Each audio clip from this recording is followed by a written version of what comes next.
പിന്നെ ഒരുപാട് ആൾക്കാരെ കാണാൻ സാധിച്ചത്, നേരിട്ട് കാണാൻ സാധിച്ചതിൽ എനിക്ക് ഒരുപാട് സന്തോഷം. പിന്നെ പാട്ടുകളുടെ കാര്യം പറഞ്ഞപ്പോൾ എനിക്ക് അത്ഭുതം തോന്നിയത് ആരും കറുപ്പിനഴക് പറഞ്ഞില്ല എന്നുള്ളതാണ്. കാരണം എപ്പോഴും കറുപ്പിനഴകാണ് എല്ലാവരും പറയാറ്. സോ ചെറുമൊലിക്കാറ്റിയും അതുപോലെ ഓപ്രിയ ഒക്കെ പറയുന്നത് എനിക്ക് ഒരുപാട് സന്തോഷം. പൊതുവെ എനിക്ക് കറുപ്പിനഴകാണ് എപ്പോഴും കിട്ടാറ്.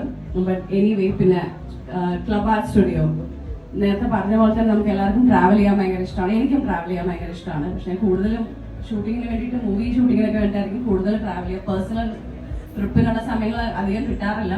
പക്ഷെ ഇവർ പറയുന്നത് നമ്മൾ എവിടെയെങ്കിലും പോകുന്നുണ്ടെങ്കിൽ അത് മാത്രം, എവിടെയാണ് പോകണമെന്ന് മാത്രം പറഞ്ഞാൽ മതി, അത് തൊട്ട് എല്ലാം ദേ വിൽ ടേക്ക് കെയർ എന്നാണ് പറയുന്നത്. എനിവേർ ഇൻ ദ വേൾഡ് അവരെല്ലാം, ഫ്രം സ്റ്റേറ്റ് അല്ലെങ്കിൽ ഫ്ലൈറ്റ് എന്നാണെങ്കിലും അല്ലേ, അതൊരു വലിയൊരു കാര്യമാണ്. കാരണം നമുക്ക് ഒറ്റയ്ക്ക് ചെയ്യുമ്പോൾ അത് വലിയ ഒരു തലവേദനയാണ്, നമ്മൾ എവിടെ പോയി നിൽക്കണം എന്താണെന്നൊക്കെ. അപ്പോൾ ഇതൊരു നല്ല ഒരു കോൺസെപ്റ്റാണ്. ട്രാവൽ ആർട്ട് സ്റ്റുഡിയോയുടെ എല്ലാവിധ ആശംസകളും. നിങ്ങളെല്ലാവരും ട്രാവൽ ചെയ്യാൻ ആഗ്രഹിക്കുന്ന എല്ലാവരും തീർച്ചയായിട്ടും ഇവരുടെ അടുത്ത് തന്നെ വന്നിട്ട് പോകേണ്ട സ്ഥലം പറയുക, ട്രിപ്പൊക്കെ പ്ലാൻ ചെയ്യുക.